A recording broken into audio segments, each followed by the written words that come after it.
The video opens with an outtake. In a backstage studio, a host wearing a gray Nicolet College sweatshirt sits beside a guest who holds a plaid trapper hat. A large yellow deer crossing sign with a black deer silhouette stands between them. You might need to make this a condition of employment and put it in the employee guide. I love it. I don't think they have that choice. If you just want to do a thank or anything else you want to say before I hit. Yes. Getting all off track here with Jeremy. Sorry. An upbeat intro montage shows the host with various guests on a sofa, on a stage, and in a dressing room. One split screen compares a woman and a real bear, each hugging a birch tree.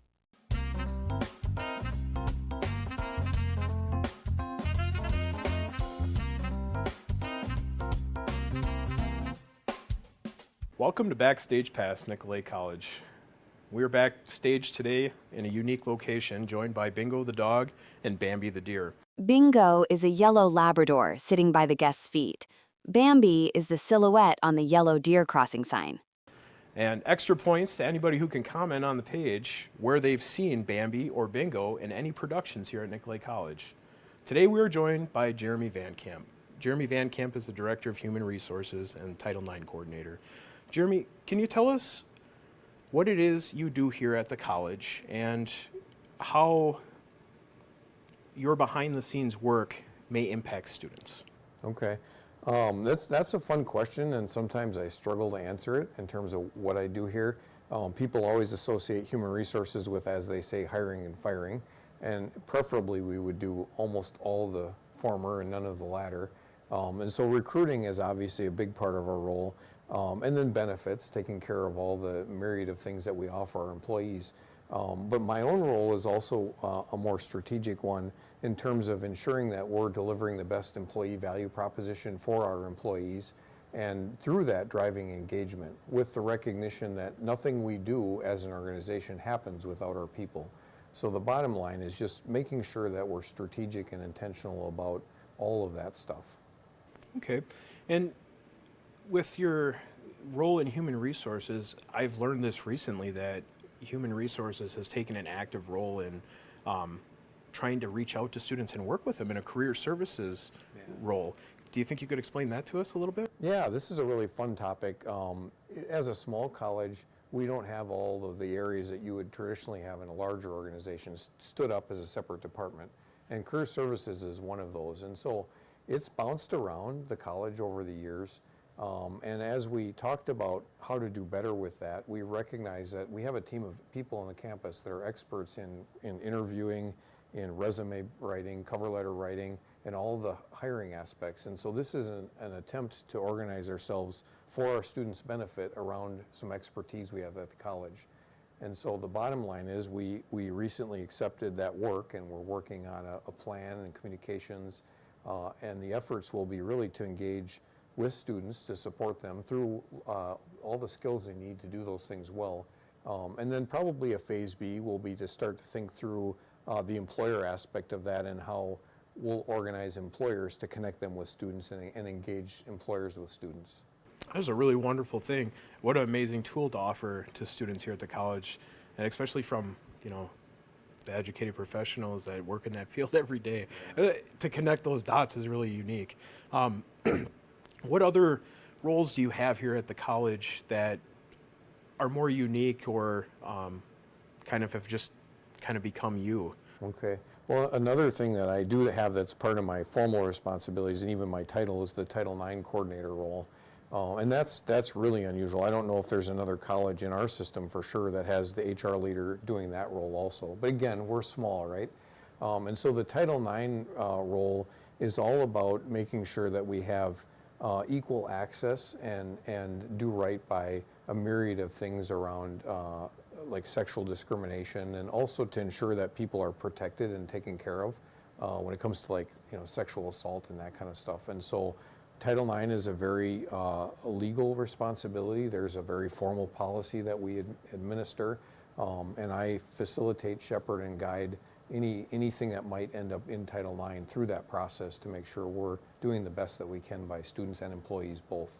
It sounds like a very unique role and very interesting at the same time. Has it taken you in positive avenues that maybe you wouldn't have expected when you first started it? I don't know about positive. I mean, I would say the positive part of it is that I've learned a lot about higher ed through it. And unfortunately, Title IX is a little bit of a political football. And so different administrations adjust the implementation of it.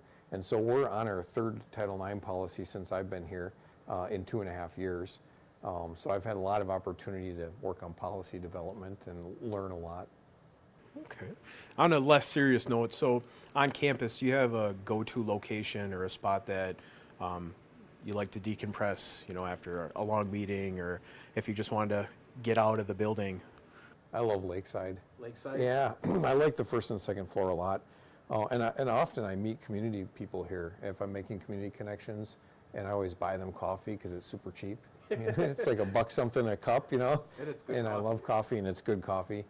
I just love the environment and the aesthetic. I love the lake over here, and I love the second floor with the canoe hanging from the ceiling, and it kind of feels Northwoods cabiny. Do you get a lot of individuals that you meet with that have never been here before? Yeah, I had one this morning. Really? Yeah, so it was interesting. I met with a Goodwill employee whose work heavily intersects with Career Services.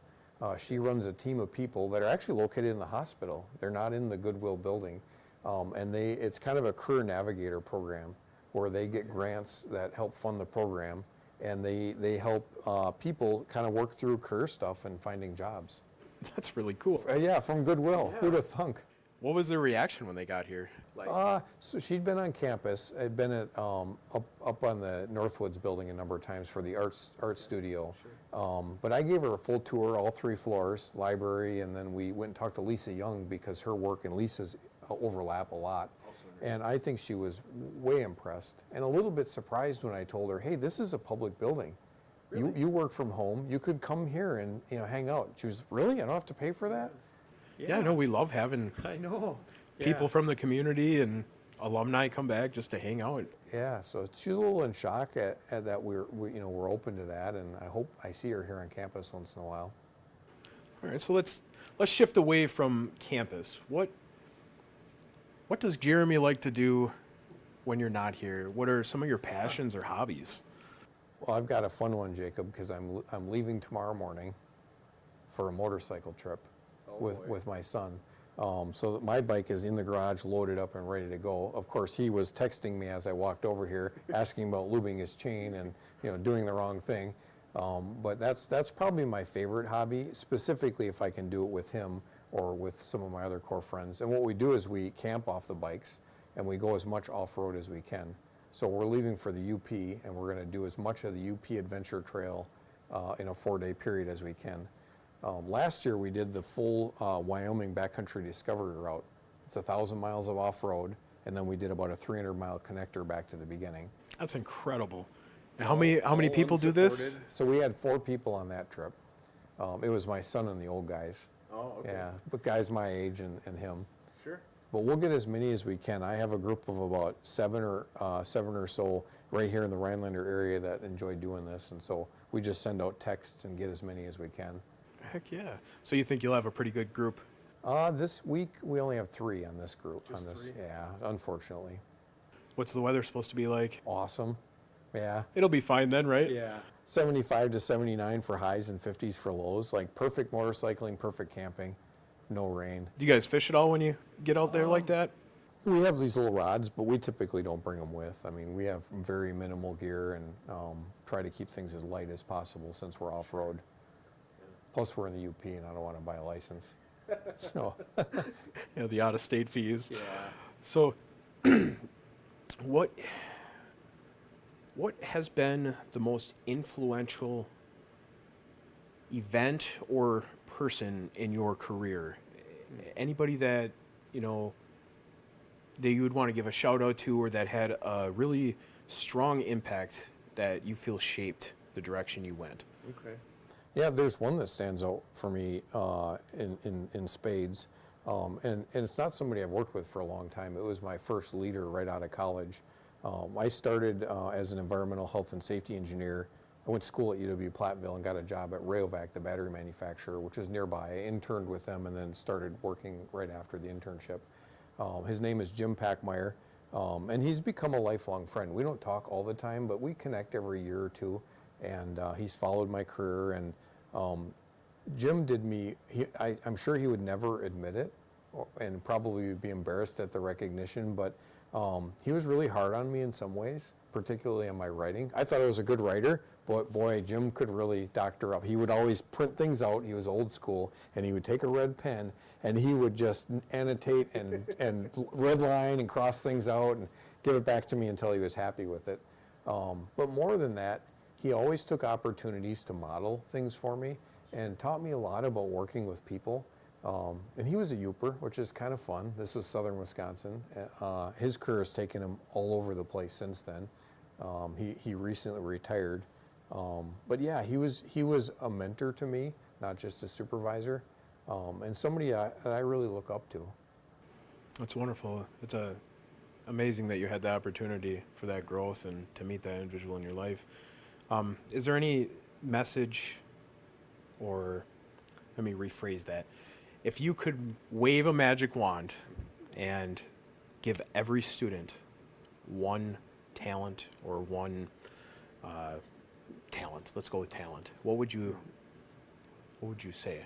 Well, that's a pretty deep question for an off-the-cuff thing. Yeah, it is. The one thing I would say is just to be open-minded about your career and to seek service of your organization. I mean, I'll freely admit I've had a wonderful career. I have a lot of great opportunities, but those have happened because I was more concerned about the organization and not myself. And so I think that kind of selfless service is also good for you because you succeed. But I think just to open your eyes and look beyond yourself, look at the bigger organization. It was a really deep answer. Well, it's the best you're going to get in a quick one. I've seen you do that. We'll do Not the deep answer. a pivot to a little rapid fire, and we'll wrap this thing up. Pick on me, huh? So, Jeremy, if you had to spend a weekend stranded on a tropical island or stranded in a cabin in the woods, but it's the middle of winter? Oh, the tropical island. I would rather be in a cabin in the woods, but I don't like winter at all. That's easy. The caveat, gotcha. Yeah. How about tea or coffee? Oh, coffee. That's also a no-brainer. Black. Pie or cake? Pie. No problem. Pie. Yeah. Favorite flavor? My mom's cherry. Tart cherry, fresh from the trees in her backyard. Man. Oh, I know. So good. The pits are a little rough, but other than that, it's a beautiful thing. Yeah.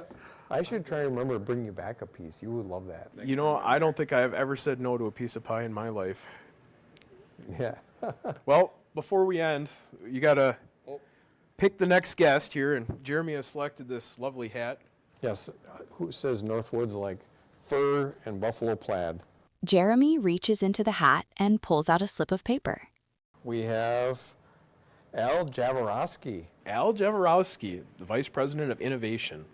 I just want to really thank you, Jeremy, for coming and sitting down with us. Like, truly, as a student myself, you've had a really tremendous impact on my life and in my short time here at the college. So it was really a pleasure to have the opportunity to sit down and do this with you today. So Well, thank you, very much. Jacob. It was fun.